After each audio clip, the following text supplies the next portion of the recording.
Welcome back to the Brisbane Teams Challenge. This is Dylan Kimlin, and we are underway with the second mixed match between the teams of Shaki and Newell, and they are playing alongside Chin and Vine. And currently we have the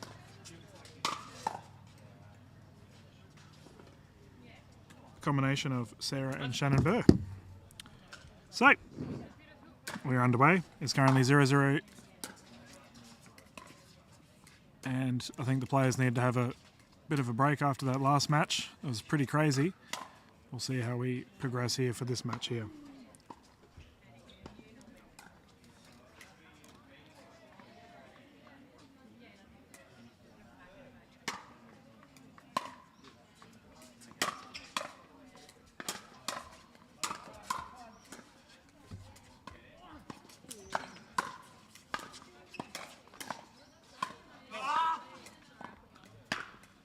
That's unfortunate there.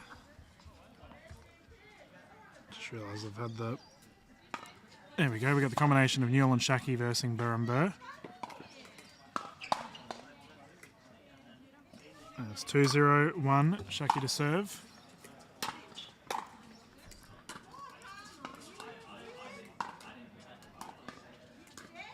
Nice little dinking rally here. We've seen a bit of a slower tempo compared to the match we just saw. A bit more rallying.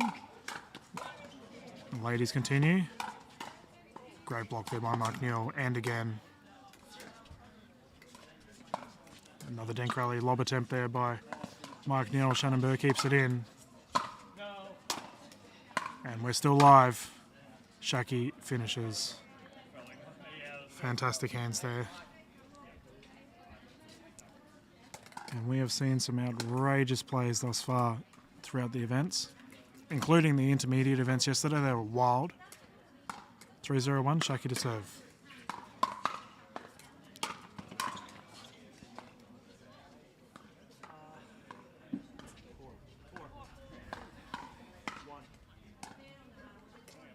Four 0-1.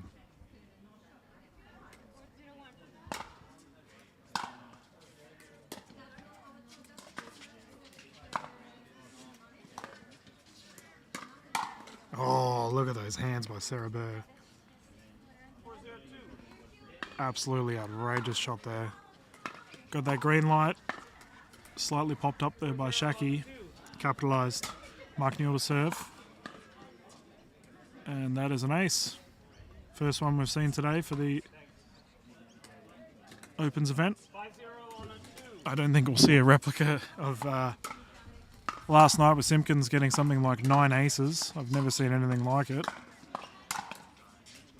Great finish there by Sarah Burr, and we've got a side away. 0-4-1.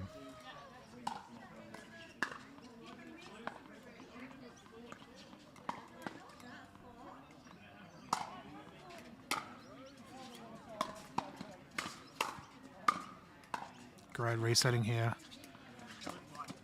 And we've got an out. Shaki was being a little bit cheeky there with the drop, but I think Shannon had that covered for an ATP anyway. It's 1-5.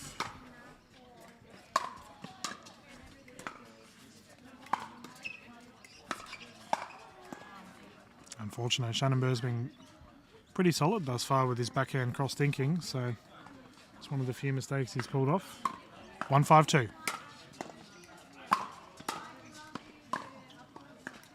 Nice fifth shot drop transition into a dink rally here. Ooh, chicken winged. Solid strike there by Mark Newell. 5-1-1.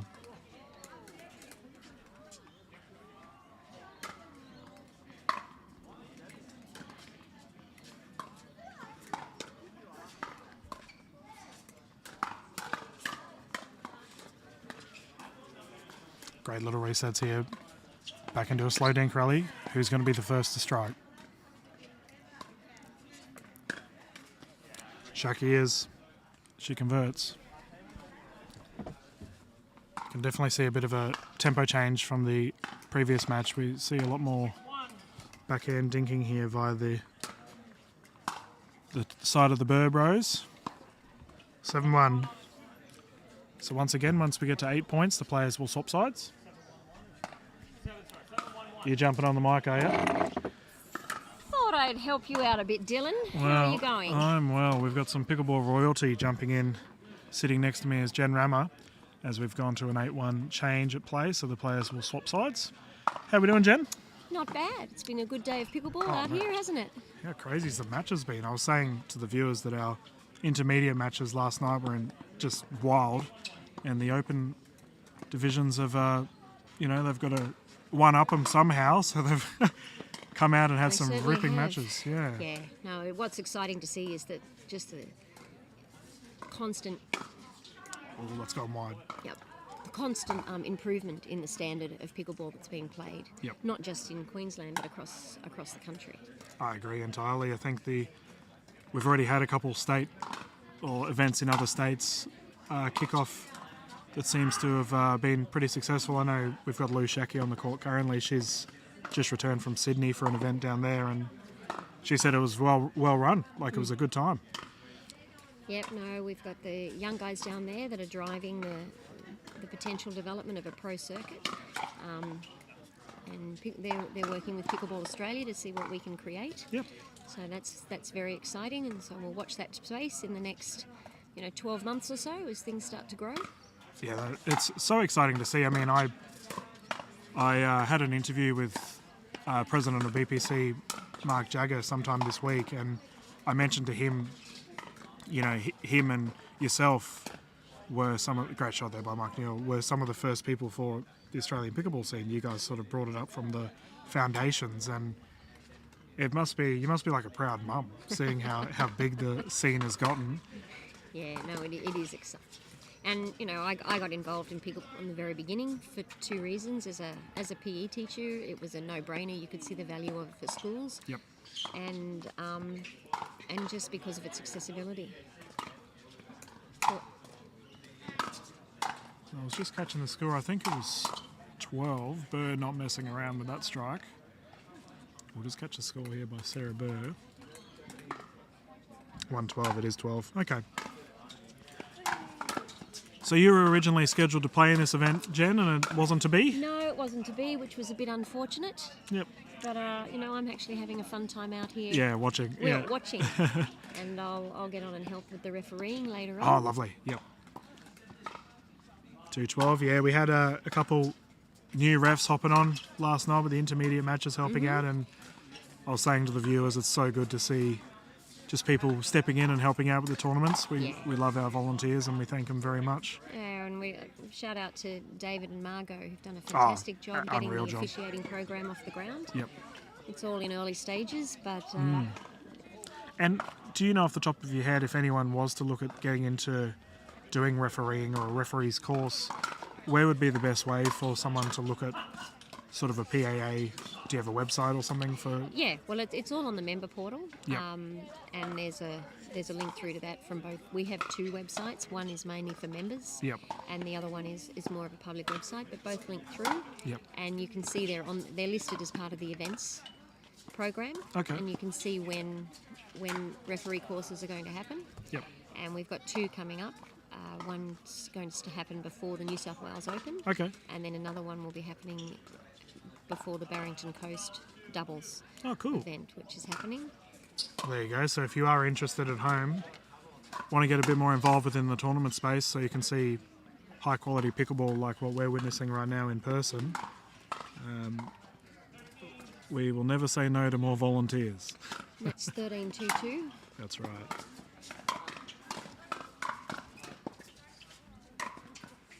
And what we have to remember about these guys is they're really slogging it out there. It's a fairly warm day, not too bad. Yep.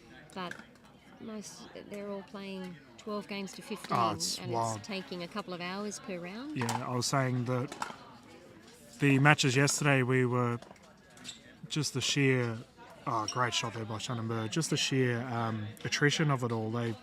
I've compared this event to something like Test cricket where they're playing all day.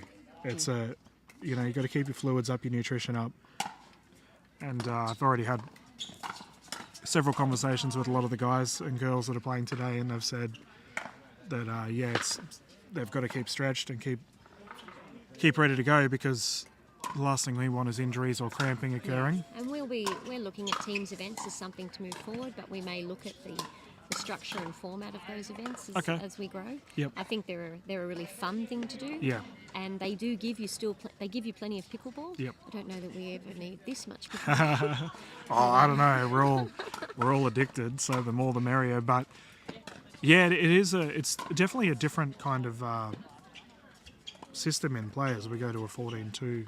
Mike Neal to serve for a match point, but I guess the structure of it's something different, a bit quirky. We've got some combinations that you wouldn't normally see out on the courts. It's a beautiful shot there by Shaki to win the game. So what I think is going to happen here, because the combination of Shaki Neal and their partners in Vine and Chin have already versed all the matches for the opposing side. I think what's going to occur here is that the players have essentially finished this round. So now the guys will have a break, and then we'll get straight into finals, I think. Either that or we got one more round robin. There we go. So we've got the round robin coming up next, and I believe that's going to be between the team of David Richardson, Ben Costin, Jane Rubery, and Deb Rossi. And they will be up against the combination of Sumi Rajpal, Tan Hyun, Leona Hyun, and Caitlin Hart. So from what I was talking to the tournament desk earlier today, that was the 1 and 2 teams versing each other. They're currently in the standings. So good pickleball coming forward. Yeah. So it should be exciting. Well, we got a bit of time, Jen. Do you want to talk about any cool things that PAA are doing? What initiatives you got bubbling away? What's happening? I guess the first thing is that we're working hard in both the Oceania and the international space at the moment. Cool. Okay. To try and get things fine-tuned in those areas, which takes a little bit of work. Yep. And a lot of negotiation. But that's some exciting steps forward. Obviously, everyone mentions Olympics 2032. Yep. Whether that's a reality or even a realistic goal at the moment is yet to be determined. But what we will start to see very quickly is the potential for international competition. I mean, we saw firsthand how Team Australia did over in the tournament recently, and you know, the coverage that we had from some of our Australian commentators tuning in for that particular event was incredible. Makes you proud to see the Australian pickleball scene as taking on international sides, and if we can bring something like that here to Australia, that would be wonderful. Do you want to give us a rundown? So obviously we've got multiple state championships coming up, but let's talk about the Australian Pickleball Championships, because that's one that PAA are heavily involved with. So where's the location for that particular event? So the location is in Sydney, in Blacktown, in a big tennis centre there. The good thing about the tennis centre, it has indoor facilities attached to it. Yep. So there's a nice backup there if we do have rain or any issues with the weather conditions. But it will generally be played. The plan is to play it outdoors. Yep. And if the numbers demand it, then we may be looking at some of the older categories playing on the indoor surface. Okay. Cool. So, but that's yet to be decided. Yep. And because New South Wales were willing, and thank you to them, to take it on this year, a lot of those decisions will be made by them as we start to work out the exact numbers coming through. Yeah, that's awesome. And well done to... So it's Pickleball New South Wales that are jumping on board? Yep, that they've taken it on. Yeah, fantastic. And it's a big job, and it's a lot of challenge, and Sydney is a very expensive place to run it, so they've got a lot of challenges in front of them in terms of making it happen. But I would encourage everyone to get down there and play. It's going to be a lot of fun. I'm still foolish enough at times to play in the Opens. I don't expect to win it, but I actually have some really good battles, enjoying it. Yeah, well, it's all about having fun, and I think it's nice too, because there we go, we've got waves going on. So I'm assuming the duo of Hart and Rajpal will be taking on Tan, and whoever Tan, I don't know where his partner, maybe Leona or... Oh no, these guys are all on the same team, so they're just warming up. But so the APC, so do you roughly know the dates for that particular event? Is it a couple of months away? No, it's the APC, October. October, there we go. So it's the last weekend of September, first weekend of October, overlap time. Okay, I think cool.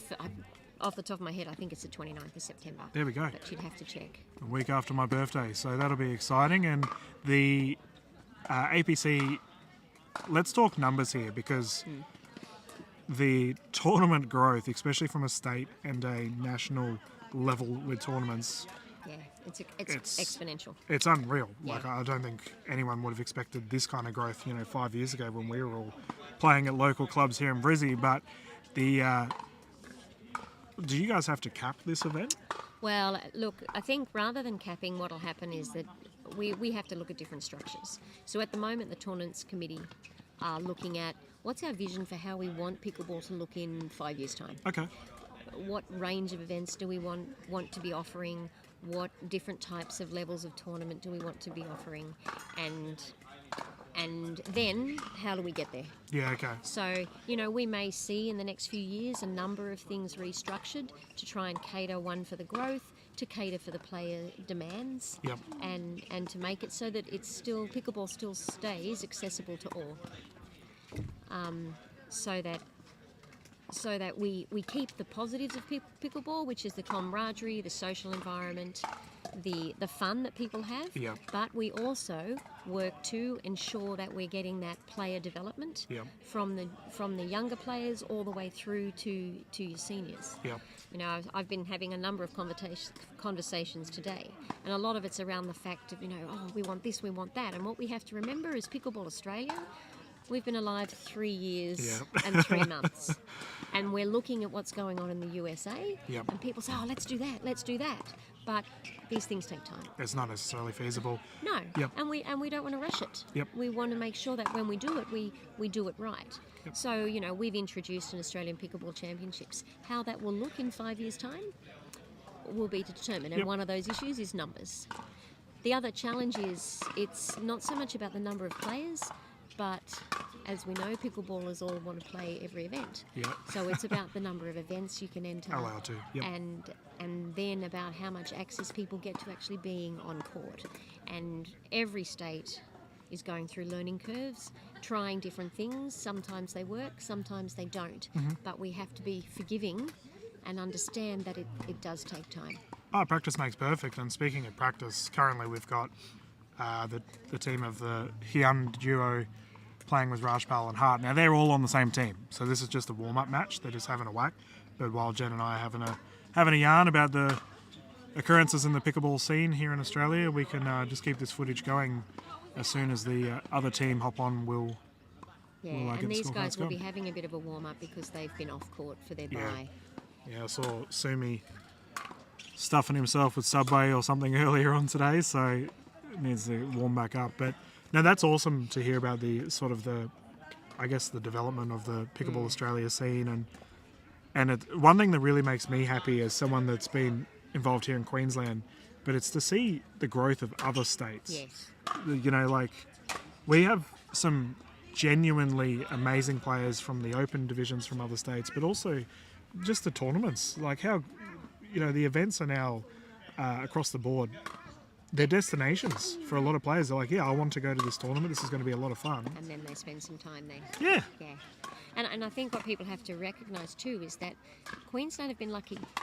Obviously, during the COVID period, we had less lockdown. Yep. So we've had a gradual growth. Yep. What's happened with a lot of these other states is they all started about the same time, Yep. within 9 months of each other.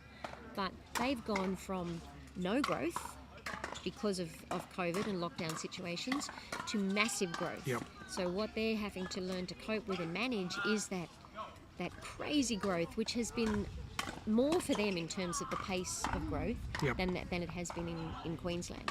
And very quickly, your larger states are catching up. Yeah, I think it's inevitable. And anyone that's been involved within management of pickleball here in Queensland understands how, lucky they were, or a silver lining of the pandemic was the absurd growth here in southeast Queensland and further up in the regional states of Queensland as well. But it does make me happy to hear that the other groups are starting to boom as well.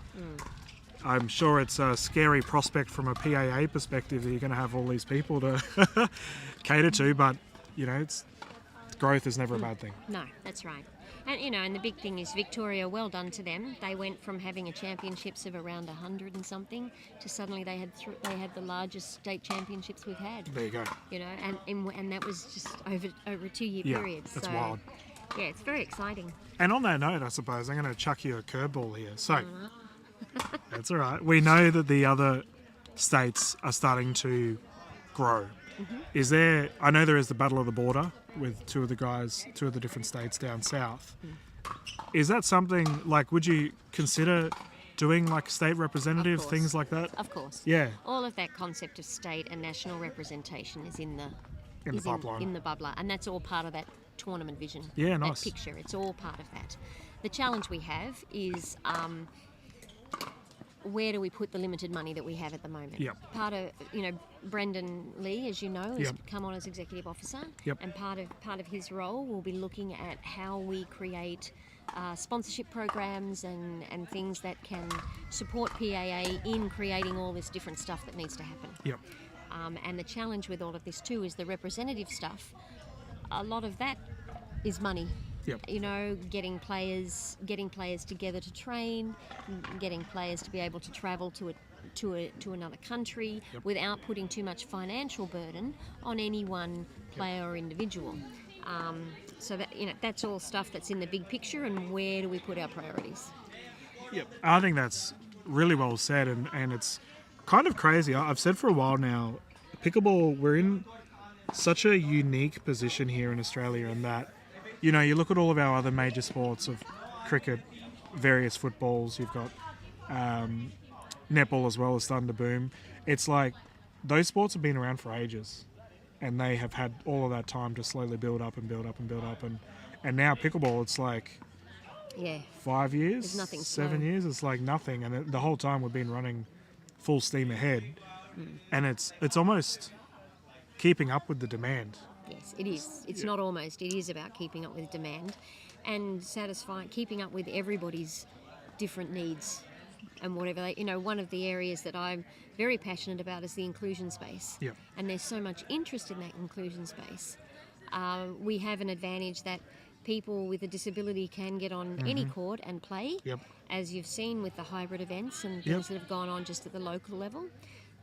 But that's a whole area that demands a whole team of people to focus exactly on. right. So call out to anybody who's interested on being on a team that helps drive that. Really appreciate a call. There we go.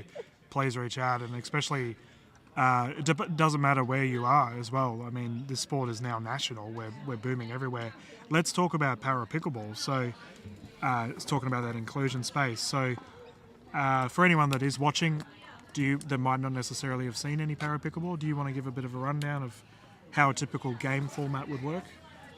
Oh yeah, sure. Well, para pickleball, I think the big thing, I read an article by a guy named Mike Hess recently, and he used to be the head of one of the big associations over in the States, or he may have even been the head of the International Pickleball Federation a while ago now. Yep. But he was saying the thing that makes pickleball so unique is our capacity to have players of all ages, all abilities, from your 5-year-old through to your 90-year-old and beyond, and from your people with specific physical and emotional disabilities through to your elite full-bodied athlete.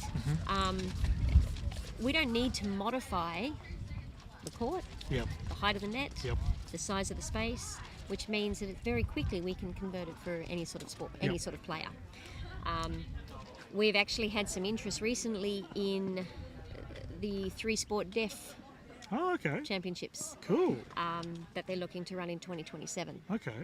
And how they want pickleball to be one of the 3 sports. That's awesome. And then, that's just another area where there's the potential for development. So para pickleball as a general term is obviously pickleball for people specifically with a disability, and with wheelchair pickleball, it's the only difference is there's a 2-bounce rule, and the front wheels of the wheelchair can be over the kitchen line. Other than that, It's except obviously, of course, that accessibility of the court and the area around the court. And I know there's some courts being developed in Taree, and they've actually specifically built at least one court where they know they've got enough space around it to have a showcase event and showcase para pickleball events on that court. I love to see that, and I'm as someone that's worked within the, I guess, inclusion and diversity space for a very long time outside of sports, it warms my heart to see. I guess pickleball, in my opinion, is hands down one of the most accessible sports. You know, you can have a match with I guess when I was learning pickleball, I witnessed a 12-year-old taking on someone that was well past their 70s, and it was a competitive match. You know, you've got players from all ages that can duke it out, and especially with our now in the para pickleball space, you know, it's so good. You just love to see anyone can hop on and have a whack. Yeah. No, it's very exciting. So there's huge potential, but it's not all going to happen in 2023. No. No, we've got time. And speaking of time, it looks like the duo that were just warming up, they've all sat down to have some more lunch. So I think they're actually waiting. We can see in the distance, actually, if you're looking on the camera right now, there's a couple of the guys are just having a chat. I think they're stretching it out as well. So maybe Wes is cramping up. They're all sitting around him. So what I might do, guys, and Jen, if you're happy to hop on for some more commentary afterwards, it's up to you. But what we might do, guys, is might end the stream now and just until everyone comes back, and then we can continue underway.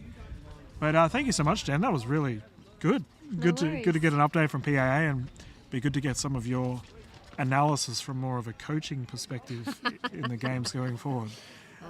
So yeah, this is Dylan Kimlin from the Brisbane Teams Challenge. We'll just hold off for a little bit, find out who's hopping on the next courts, get the scorecards going, ready to go, and we'll be back live in a jiffy.